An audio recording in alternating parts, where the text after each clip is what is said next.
Welcome to the Public Voice Salon. We are an open dialogue on education, the arts, and social change.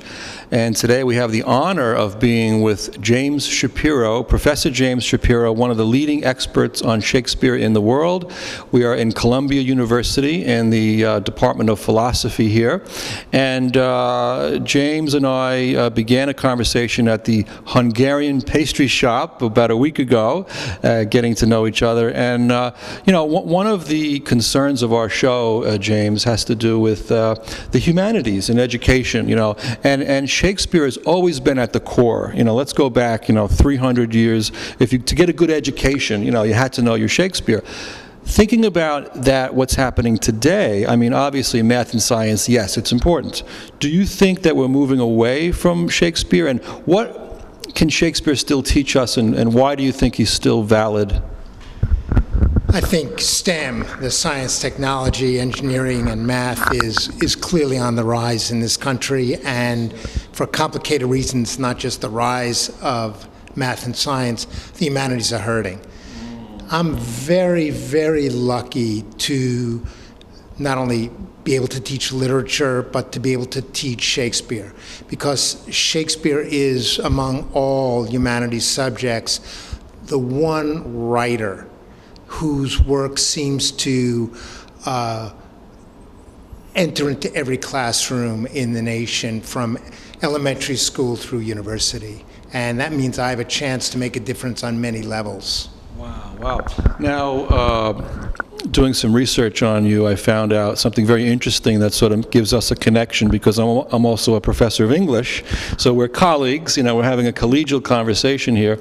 And I remember the first time when I was exposed to Shakespeare in high school. It did not go well. It was really awful. I was confused, I was lost. I was in 11th grade, and it was Romeo and Juliet, and I didn't have a clue. It wasn't until I took a Shakespeare course in college when I was 25 at Fordham, and I had a wonderful professor, Professor Grace. She was a little elderly woman who was beautiful, warm-hearted, but she was fierce in her intellect, and she gave me a love of Shakespeare.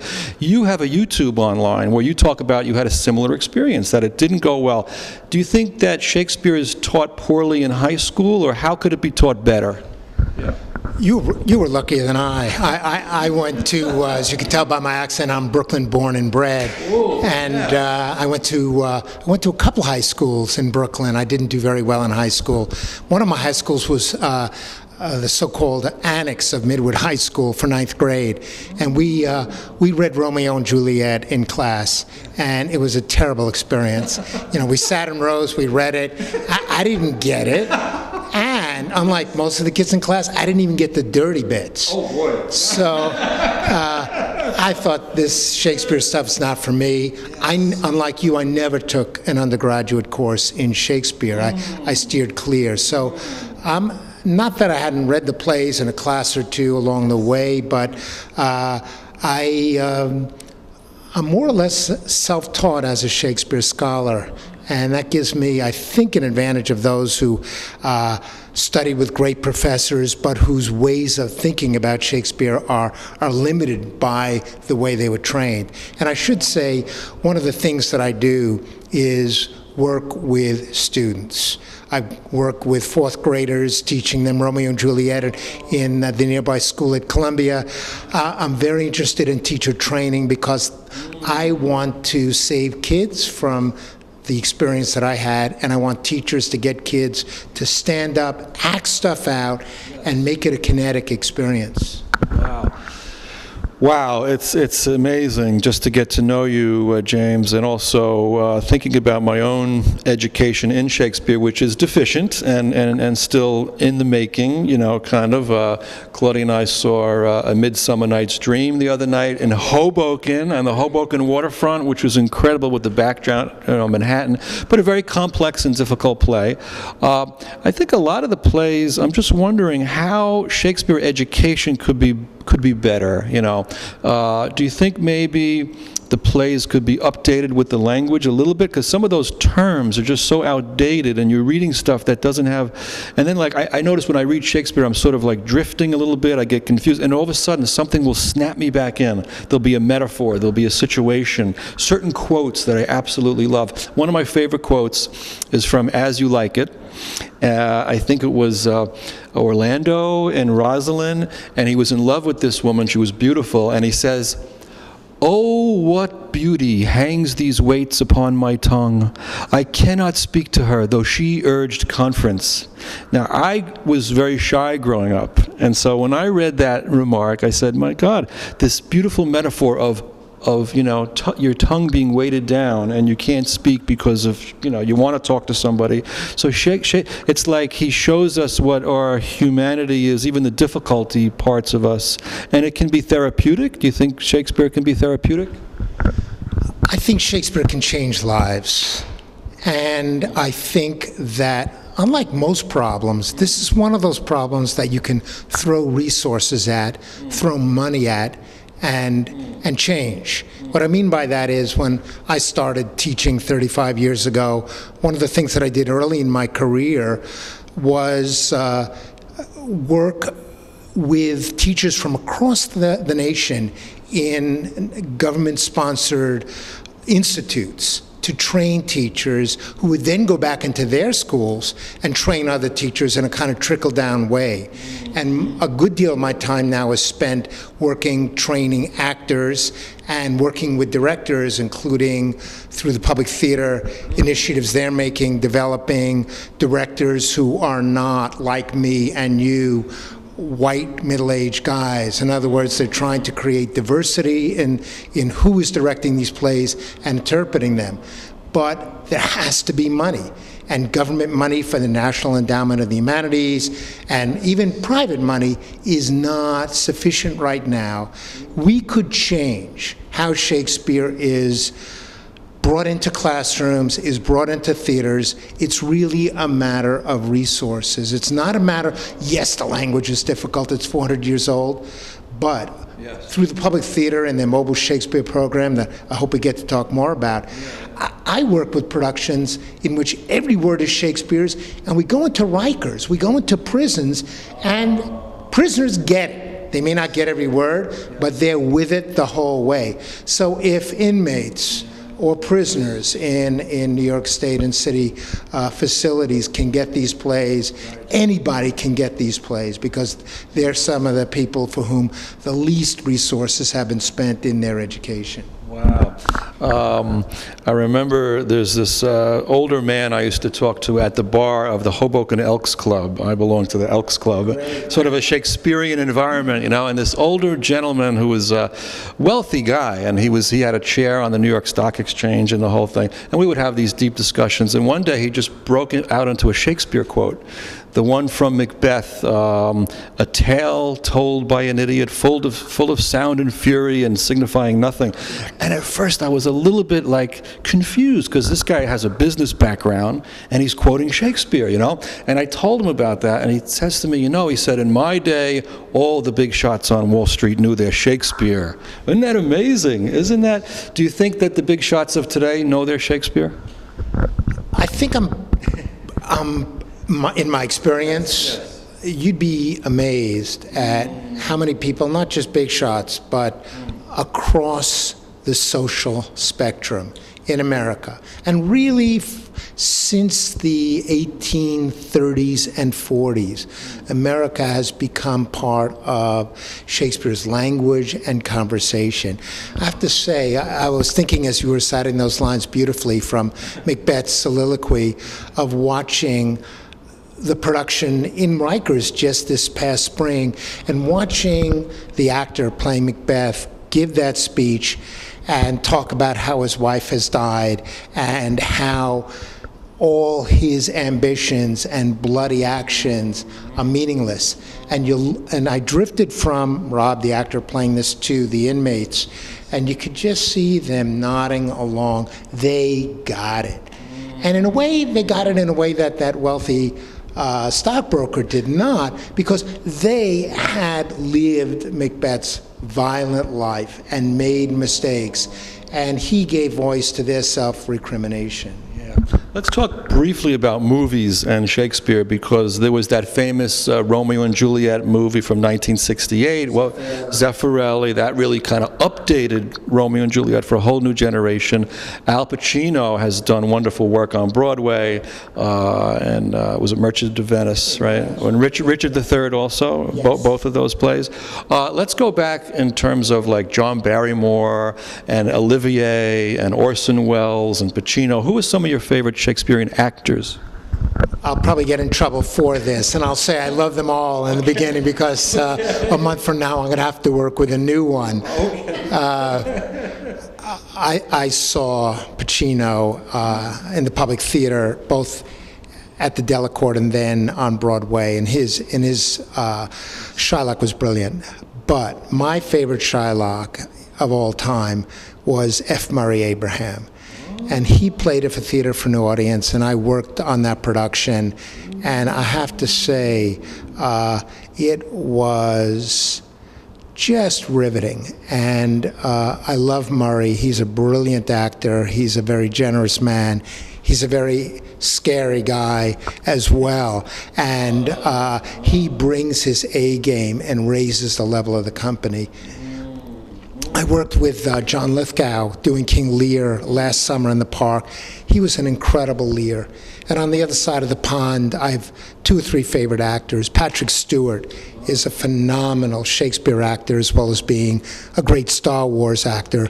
But Simon Russell Beale is the best young British actor, bar none. And Ian McKellen wins the Lifetime Great Shakespeare Actor. So I've been really lucky. I didn't learn my Shakespeare in the classroom like you did. I worked some crummy job downtown selling Guatemalan handicrafts down at South Street Seaport, or working as a messenger on Wall Street. And I saved up enough every summer to go to England and to see 20 plays in 20 days, sleep in church basements or youth hostels. So I saw so many great Shakespearean actors at a time when theater, before Maggie Thatcher came to town, theater was still subsidized in England. You could pay 50 pence or $1 or so and see a play a day with a student card. So I probably saw 200, 250 life-changing productions of Shakespeare. And it pains me that my students or my son don't have the opportunity to do that today in America. Wow. Well, you are the only American member of the Royal Shakespeare Academy of London. Isn't that amazing? Shakespeare Board of Directors. Okay, on the board. How, in terms of how do the English feel about Americans today in terms of culture? Are they, there's always been that sort of England versus America cultivation. It took a while for Americans really to get the respect of Europe, right? I think Emerson was one of our first great writers who first did that. And there was a passage in Emerson where he said, if I only had like a few books to read over and over again, it would be the Bible, Plato, and Shakespeare, and that would be all I need. So you wrote a book about Shakespeare in America, which Bill Clinton wrote the foreword to. Talk about like America's love affair with Shakespeare and how that culture was brought into America through Shakespeare. You would think that Shakespeare would have been banned along with everything else English once we threw the tea into the harbor and decided we're breaking with England and we're creating our own literature, our own laws, our own government, and Shakespeare represents that past. In fact, and it could have gone either way, to be honest. In fact, it didn't go that way, that early on in American history, the Founding Fathers, Adams, and others, Jefferson, who cared about Shakespeare, made pilgrimages to Stratford-upon-Avon, were ripped off buying fake relics of Shakespeare's chair that they brought back home. Abigail Adams saw Shakespeare in London.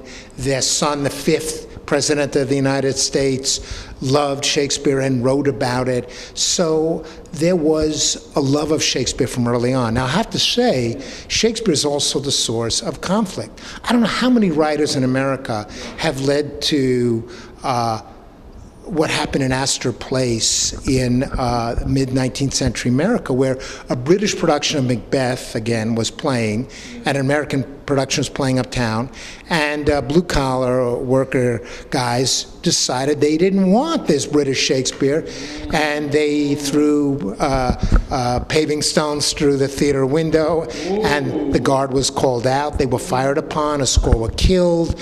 Over 100 people wounded. So the Astor Place riots tells you that Shakespeare matters in America, and we're willing to come to blows over it.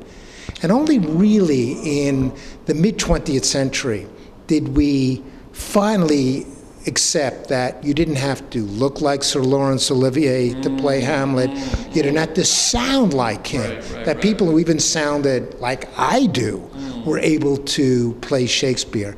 And I give Joe Papp a lot of credit for that and for insisting that the Shakespeare actors on stage had to look and sound like the people in the audiences. So when the Library of America allowed me to, or invited me really, to write an anthology about Shakespeare in America, I had a chance to go back over a couple of hundred years of history, and I was just really overwhelmed by the purposes to which Shakespeare is put, and even the political purposes that Shakespeare has served in this country that few people are really aware of. Yeah, and then the question always comes back to why, and why do we read Shakespeare? Why? Like, one of the things that attracts me to Shakespeare is to understand myself better and to understand the complexities of, having ambiguous feelings about things. And a good writer can really nail that, how you could feel both love and hostility towards a person. Or I was thinking also on the job, let's say you're working in a job in business. Very often everything is sort of like a blur going on around you. Then you pick up Shakespeare and you read about characters and who's trying to plot against this one and what's going on. I wonder what that remark meant at the water cooler.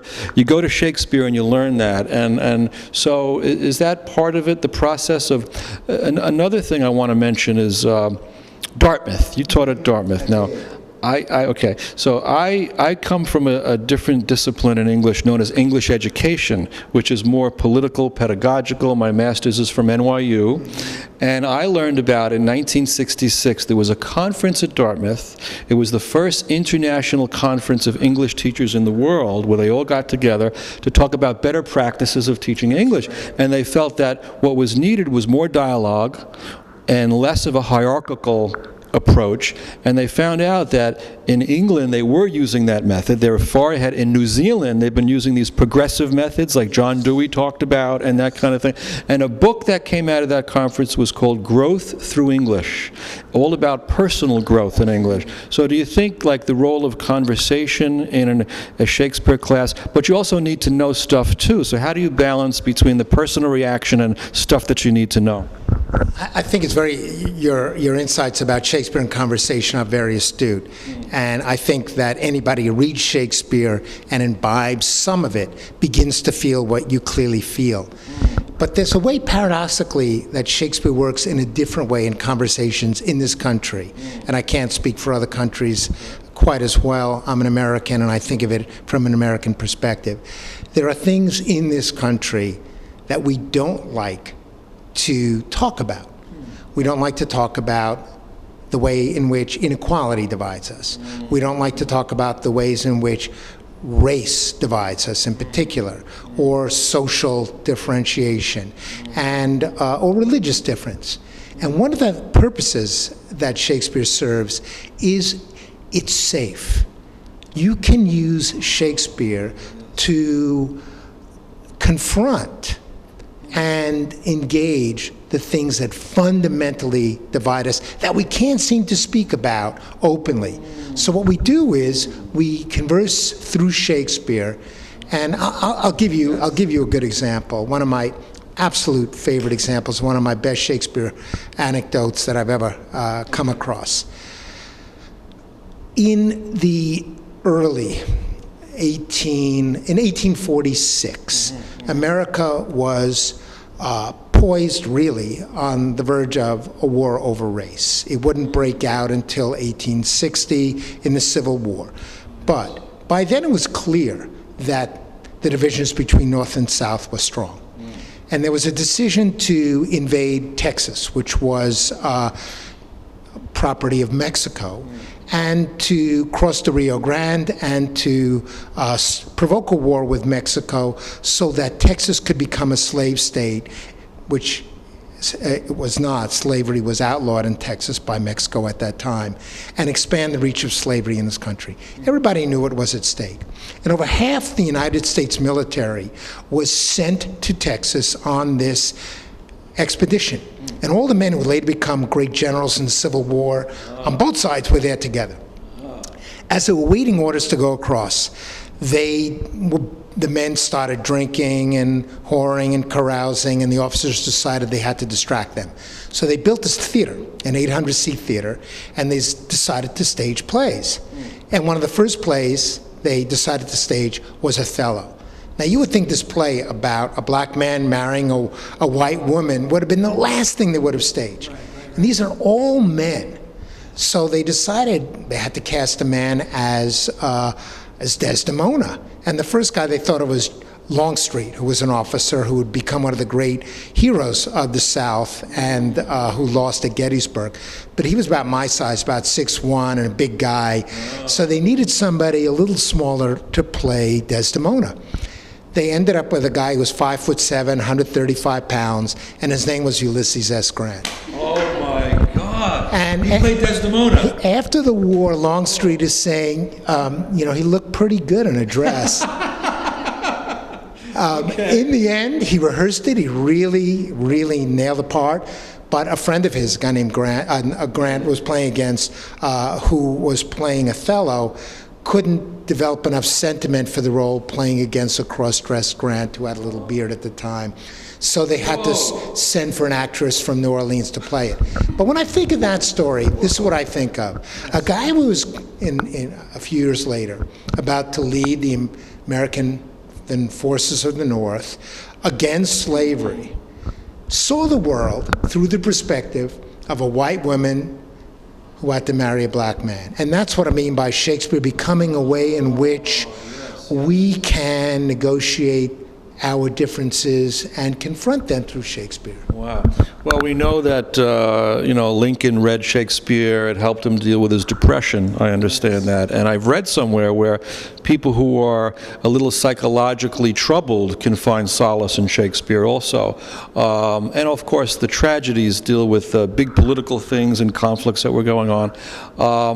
So looking around at our politics today, who would you see would be as Shakespearean character? How would you say Trump rates in terms of Shakespearean? Well, before I turn to the Donald, I'm happy to just say the Lincoln story. You're right, is an important one, and I don't think any president read Shakespeare as deeply as Lincoln did. And he corresponded with Hackett, the major American Shakespeare actor of his day, and we know that he committed many speeches to memory, including Claudius's guilty speech in Hamlet. I think as the war went on, he felt tremendous responsibility as the man who sent troops into battle, and tens of thousands died. And Shakespeare became one of the ways in which Lincoln, who always carried a copy of Shakespeare wherever he lived, engaged with it. I should say, here's another little political twist. The man who assassinated him, John Wilkes Booth, was a Shakespeare actor, and he justified the assassination on the grounds, quoting Julius Caesar, that Lincoln was a tyrant and he should be killed. So here you have Shakespeare again in the political realm, much like in the racial realm, becoming the kickball, in a sense, that is sent back and forth, that has been at the center of the things that divide us in American life. I wish that Donald Trump would quote Shakespeare a little bit more. I wish he would stop maligning immigrants, and I wish he would take a little bit more seriously the actual troubles. But is he Shakespearean? Absolutely. I think Shakespeare would have loved the Donald for his excess, for his Falstaffian than a wit, which it is, and for his refusal to take responsibility for anything he does. So I think he would have been a great comic clown on Shakespeare's stage, and he is a great comic clown in the Republican debates as we speak. The clown, the role of the clown, the role of the fool. This is something that's throughout Shakespeare, you know, in a positive way, the positive way. I was reading Bakhtin the other day, Mikhail Bakhtin. Now, this is what I read for fun, folks. This is like serious stuff, you know. And Bakhtin talks a lot about carnival and the public square and carnivalization and dialogue and the importance of fools and clowns. And he has a wonderful phrase called a fool, what is it called now? I can't think of it. It'll come to me later. Holy fooledness, right?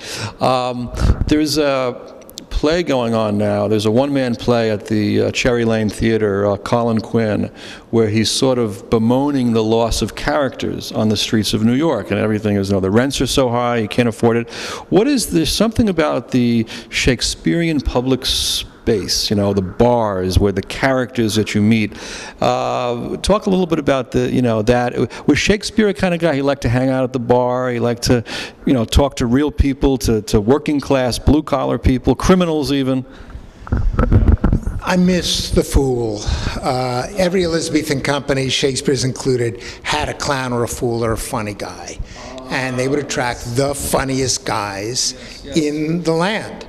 So the first funny guy Shakespeare worked with was a man named Will Kemp, and he improvised a lot. He mixed it up with the crowd, he flirted, and there was something of a rivalry between Shakespeare and Kemp as to who was number one. And here's another anecdote, if you don't mind it. There's a law student named John Manningham who in 1602 wrote down this story. It was an anecdote in Shakespeare's day. Kemp, as a clown, was very sexy. Women loved this guy. And I'll tell this anecdote another time, but I'll get back to it. But Kemp decided to go solo. He decided like rock musicians, I'm better than my band. So he decided to break off and have a solo career, and it turned out disastrously for him. But Shakespeare's company hired a replacement for him, a man named Robert Armin.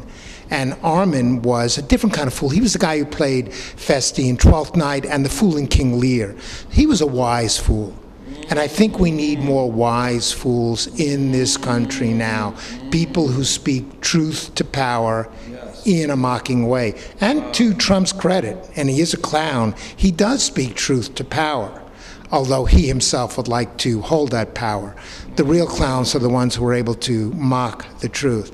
As for that, Shakespeare is a guy who talked to the man in the street. People like to think, oh, how did Shakespeare write about seafaring or going to Italy or the other places around the world that leach into his plays? And they think, oh, he must have gotten on a boat and gone there himself. For my money, and we don't know this any which way, Shakespeare was a man who went down to the pubs near the dock, bought a sailor a drink, and said, tell me what it's like. Tell me what it's like in a sea storm, and we'll get a sense of what the storm and the tempest is like. Tell me what Venice is like if you're a traveler who's been there. Shakespeare was not just a great writer, he was, in ways that very few of us are, a great listener. And that is one of his remarkable gifts. He had a love of life. He had a love of people. He was very in the moment, I think, you know. And when I think about that Elizabethan era, the age of exploration, these guys getting on these sailing ships and just setting out. I'm afraid to take a cruise. My wife said, let's take a cruise. I said, what if the boat rocks? You know, these guys are out there, and half of these ships are going down. And I read somewhere that The Tempest was actually based on a true story, that a ship went down in Bermuda. Is that? Absolutely. Yeah, I mean, he's reading these tracts, and that's right behind The Tempest.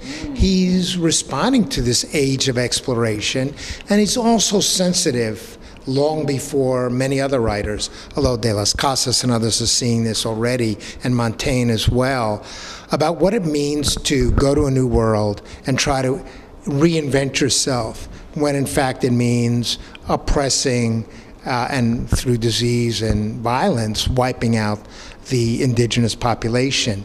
Caliban is a great example of Shakespeare's sympathetic portrayal. So he's not just looking at London, he's looking at all of England, all of Europe, and also in this late play, the New World, and what it means to engage in this great age of exploration, but also colonization. And one of the ironies now is, for me, all these colonized lands, all these places that were seen as inferior by Shakespeare's contemporaries, are now creating their own Shakespeares. China, India has probably the finest Shakespeare's films being done today. The Middle East. Throughout the world, South America, Shakespeare has taken root. And it is now not just an export, but is an import, as these productions are coming to England, lesser extent to the United States, and giving back their Shakespeares and reflecting what it means to have a two-way international conversation about Shakespeare. Well, Harold Bloom wrote that book, Shakespeare and the Invention of the Human. I mean, think about how deep that goes, And there's kind of like a conflict here, though, between like this sense of elitism, that, that's that high culture, the dead white guys, but at the same time, there's something humanizing that it could bring. How do we deal with that paradox between, yes, it has a high cultural ring, which is associated with wealth and power and oppression, but no. If you can, there's something about reading Shakespeare that I find that it helps us to articulate things better, or it helps us to be more dramatic in our own lives, or more vital, or see all the world's a stage. I think reading Shakespeare can make our own lives seem more interesting. Does that make any sense? I do, but not enough people have had your experience. Lawrence Levine, a terrific American historian, wrote a book called Highbrow, Lowbrow. And at the center of that book was an argument that until mid-century, in the 19th century, Shakespeare was everyone's possession. But somehow in the late 19th century, that broke into two camps, so that Shakespeare began to become only the property of the highbrow. And although I have some disagreements with that argument, it's essentially true. And only since the mid-20th century, and people like Joe Papp and the rise of the Shakespeare festivals across America, have we seen Shakespeare once again become potentially everybody's property. Instead of, I've committed my career to that impulse, to that desire to have everyone as an equal stakeholder in Shakespeare, so that other kids growing up in Brooklyn, like I did decades ago, can make Shakespeare part of their identity, and can be, if you will, something that only transforms and illuminates their lives, but allows them to change the structures of the worlds they live in. In other words, to have a sense of agency. Yes. I was going back to Henry IV, Part 1, with Hal and his, buddy Falstaff, hanging out in the taverns. But Hal was also a thinker, strategizing how he was going to plot his, rise to power. It's been said that there's a connection between the Bushes. George Bush was sort of a Hal-like character, because he was, he overcame his alcoholism and finally joined the family business of politics, later on. But this idea of identity, of how Shakespeare can help us to sort of, yes, there are forces out there that are colonizing or that impinge on us or constrict us, but through Shakespeare we can become an individual and assert ourselves better in the world. Is that? I think introducing George Bush in that way is an interesting example of that aspect of Prince Hal. Where I think he fell short of Shakespeare's portrayal is Hal was a man, Shakespeare said, who could drink with any tinker in his own language. That is to say, somebody who could talk with everyone. Now, I don't deny that George Bush could talk with ball players and pilots and others, but there are vast segments of the American population that he never heard.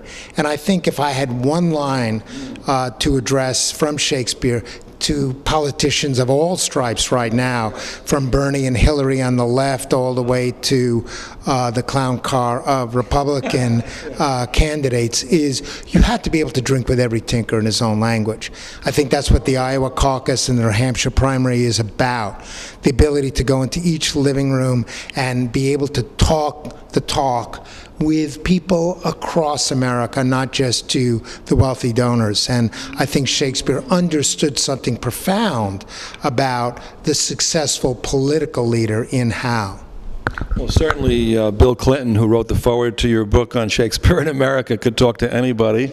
He could walk into a room and you could be completely opposed to his politics, but you'd love the guy because he knew how to connect and relate. Now, Bernie Sanders is another Brooklyn-born like yourself. Let's get to a little bit of your childhood and growing up in Brooklyn. Were you bookish early on? And was that, because Brooklyn is interesting. You have a strong blue-collar element of Brooklyn. You got the Dodgers were there, you know, you got the waterfront ducks, but you also had Brooklyn Heights and Norman Mailer and that whole crowd. So how did you navigate those waters in Brooklyn? Yeah. I grew up in the Midwood section of Flatbush, so we were, in a sense, bounded on two sides. One by poor communities in Flatbush and Bed-Stuy. In my day growing up, they were impoverished communities, largely black, some Hispanics. And on the other side of Brooklyn, Bensonhurst, were the Italian communities. And the Jews liked to live near the Italians because it was safe. You know, I learned, if I could, I remember, and this will, in a sense, encapsulate my Brooklyn experience. I remember visiting a girlfriend while I was in high school in Bensonhurst, and was taking the bus home, but I saw on the street two men stripping a car. And I mean, taking out the seats, taking everything. It was a late model Cadillac. And I quickly walked to the corner, found a street phone, and called the local precinct. And I said, I'd like to report a crime. A car's being stripped. And the sergeant, I assume was a sergeant at the desk, said to me, is that your car? I said, no. He says, mind your own business. So that was the Brooklyn I grew up in. And Robert De Niro's character in Goodfellas. That was it. Right? Lesson learned. So that was the Brooklyn. And nowadays, everybody wants to live in Brooklyn, and they're all priced out. But I needed to head over the bridge and ended up graduating from John Dewey High School in Brooklyn, worked for 9 months as a messenger on Wall Street, just getting to see the city from a hand delivery kind of way. And I learned a lot from that experience.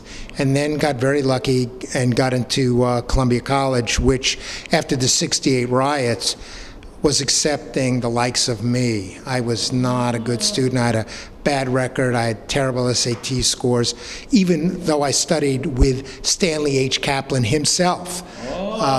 And got into this school. And just parenthetically, so radical politics helped you out in your career? I wouldn't say it was radical politics. My world was liberal Democrat. And liberal Democrat in Brooklyn is probably socialist today. Manny Sellers had been our congressman, and Liz Holzman replaced him. And it was funny, I ran into Liz at Shakespeare in the Park just last week. And I feel a real kinship. She was the first person I ever voted for in a local election. So I grew up in a neighborhood which voted 98% Democrat. I probably live now in the Upper West Side of Columbia in a similar environment. So one of the things that I have to learn by traveling around this country and speaking in the South and in Texas and places which are not 98% Democrat is learning how to change the way people see the world. And Shakespeare has become, for me, an invaluable way of doing that. Wow. So yes, we are here in the liberal Upper West Side of Manhattan in Morningside Heights. It doesn't get any more intellectual than this, and it's just what a pleasure for Claudia and I to be here with you, James, and a member of the American Academy of Arts and Sciences. Got to say that.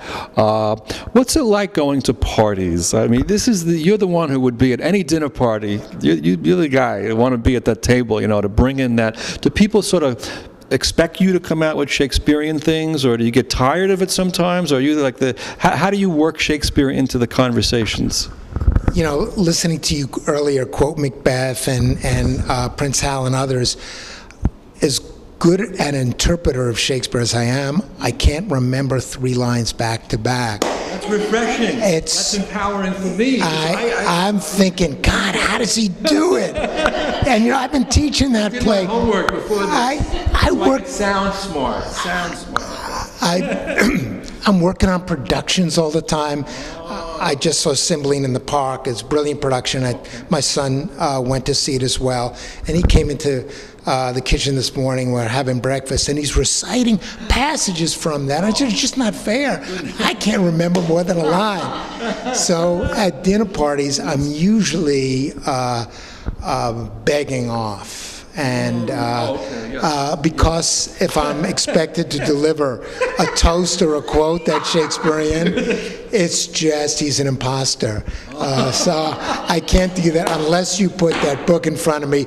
I know where to turn. I can point to the line.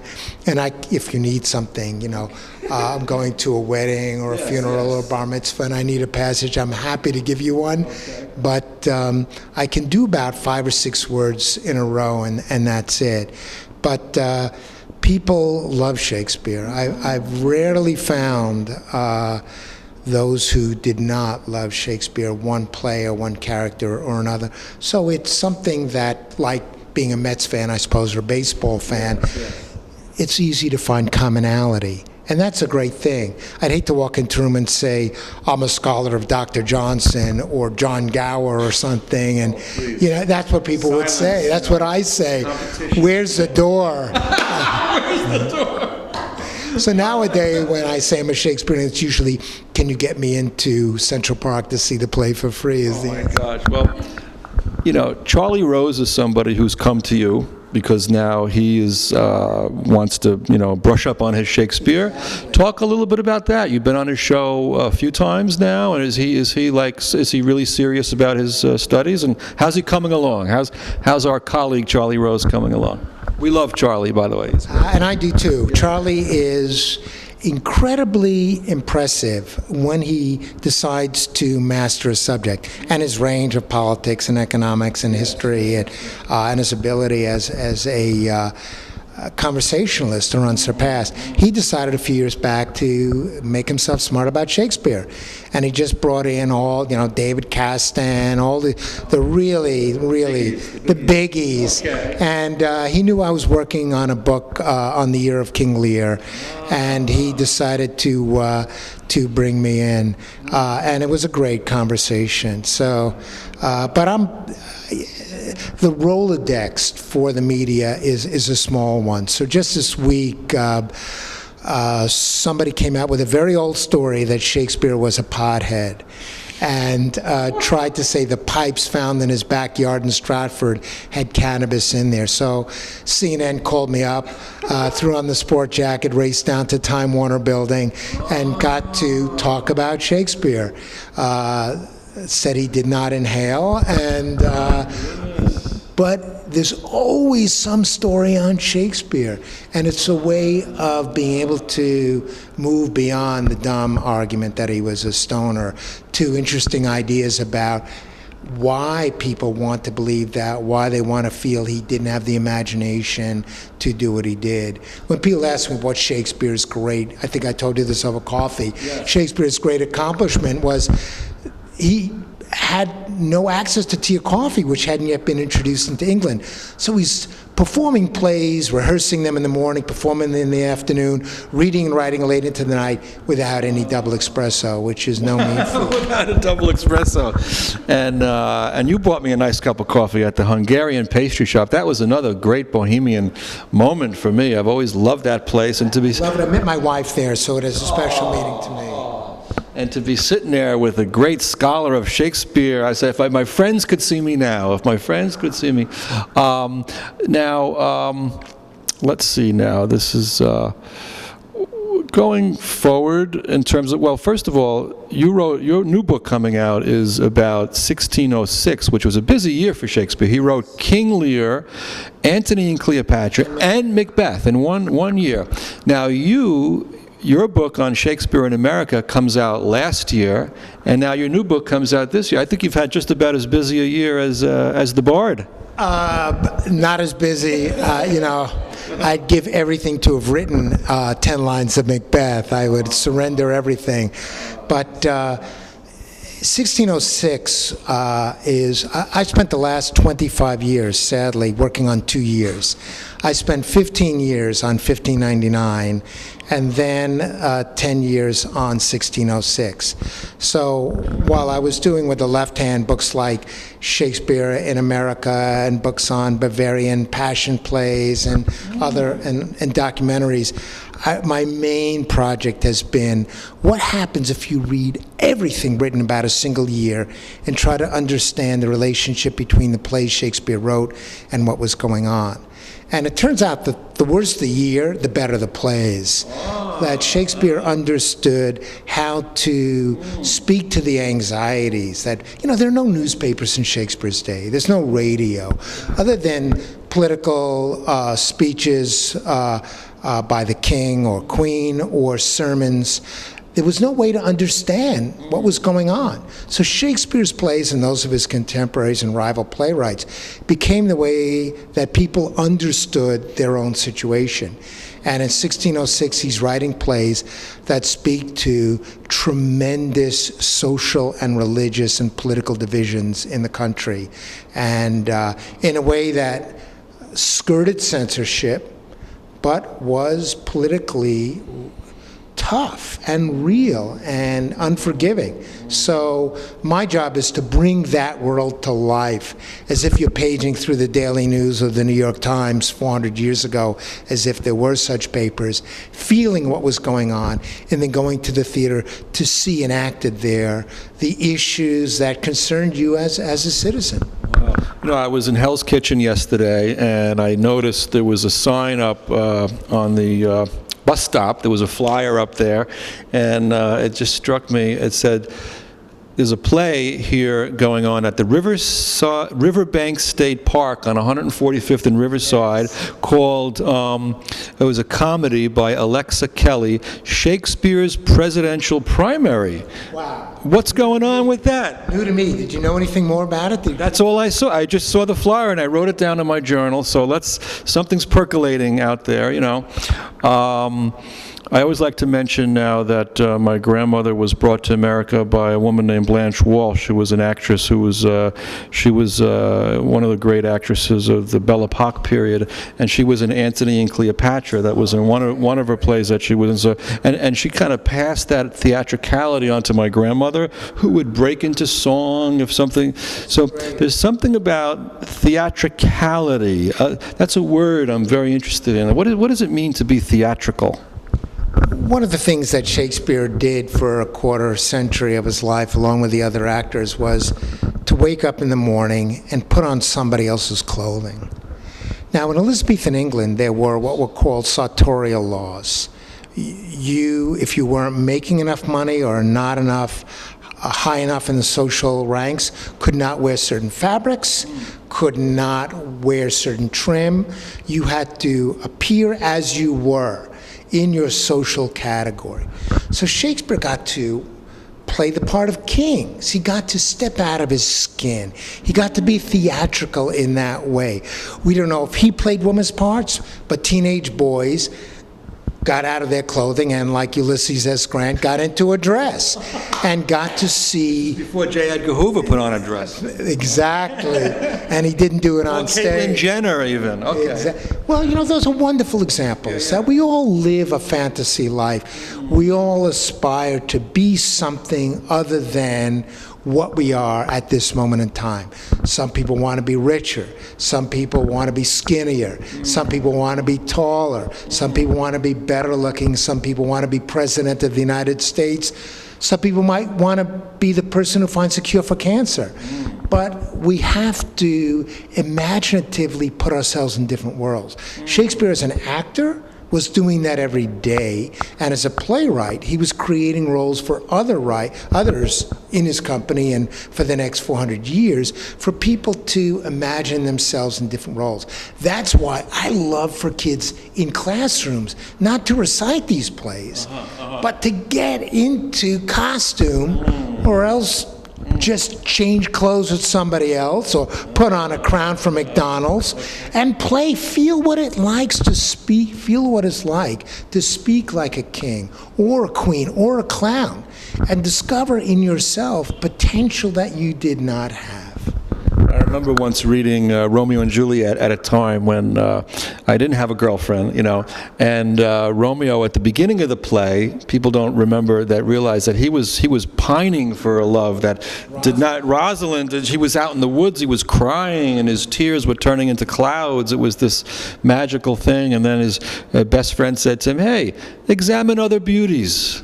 That's it. It's very simple. Examine other beauties. Okay, simple advice, So there are in terms of my own Shakespeare education going forward, there's so much I don't know. There are plays that I love that I gravitate towards: The Tempest, As You Like It, Romeo and Juliet, Antony and Cleopatra, Hamlet.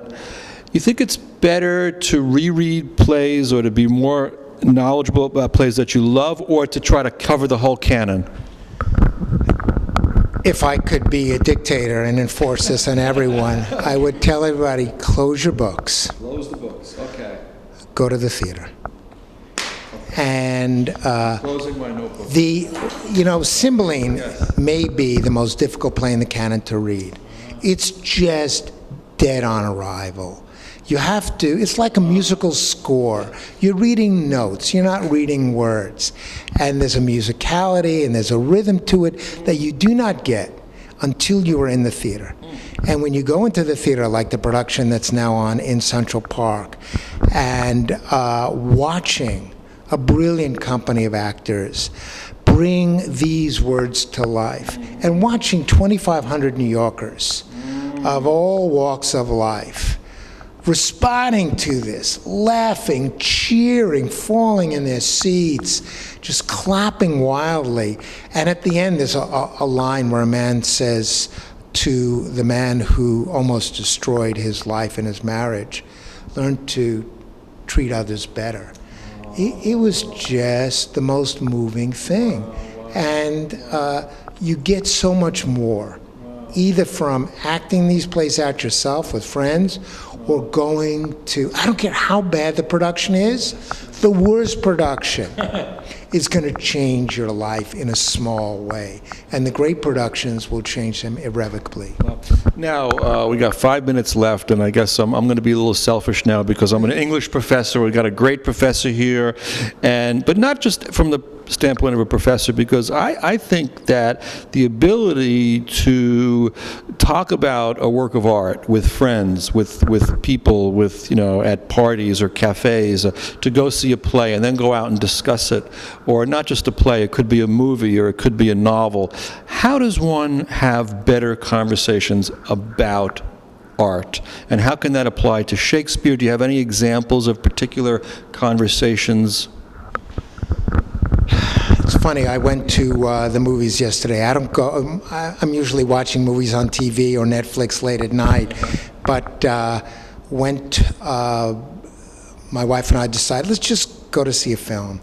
And we went to see this brilliant new film called, I think, Phoenix, although I could be wrong about the title. I'm terrible on titles. Okay. But it was a brilliant German film about German film in subtitles. And it was about a woman who comes back from the concentration camps disfigured and tries to reconnect with her husband who doesn't recognize her. And it was a brilliant film. Where was it playing? It was playing down in Lincoln Square. in the 70s. Right. And as we're walking out of the theater, we run into friends of ours, the novelist Joyce Carol Oates and her husband, who are brilliant conversationalists. And it doesn't get better. And we were just full of wanting to talk about the movie. And we went out and had coffee and a beer, and it was just thrilling. So I would just say, go to movies with friends. Yes. Go to a cafe or a bar, whichever way you're tending to at that hour, or both. And luckily in New York, you can always, 2 people can get coffees and 2 people can get beers. Right. And, people see things differently.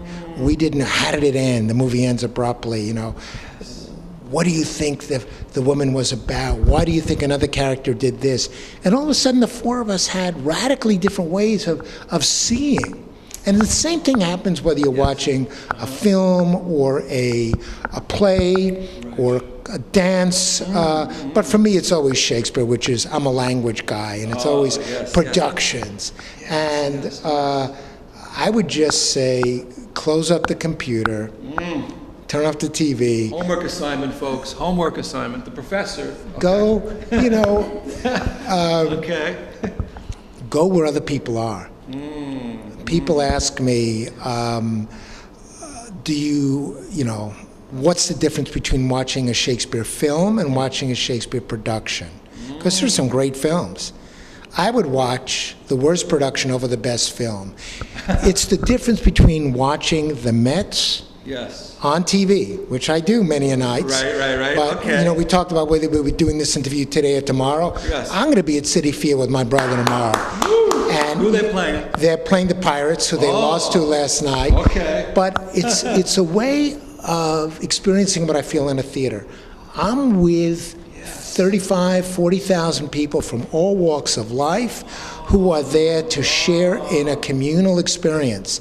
And you see the whole field, and you don't have to rest where the camera tells you to rest. Right. You can drift. You can take in the audience, you can take in the players, you can take in the skies, you can take in the minor figure in the corner. And for me, going to a Mets game and going to Cymbeline share that wonderful communal experience, which we are increasingly losing in an internet age. Indeed. So I remember reading Elvis one time where he got tired of being in all those movies back in the 60s, those dumb movies, and he said, I really miss being up in an audience, with a live audience. There's something magical about that we need. Professor James Shapiro, it's been such a pleasure to be with you this hour. We feel blessed, we feel enriched, and our audience is as well, I'm sure. Good luck in your continued work. I hope you come back and be a guest on our show again, maybe with other people too, and the dialogue will go on. Any final closing thought to the public? Just that it's been a gift to be able to meet you and talk with you, and the next time we'll have coffee here as we had the last time, but I'd love to continue the conversation. We got to bring Claudia into the conversation because she makes great coffee too, my darling wife. Thank you for watching us.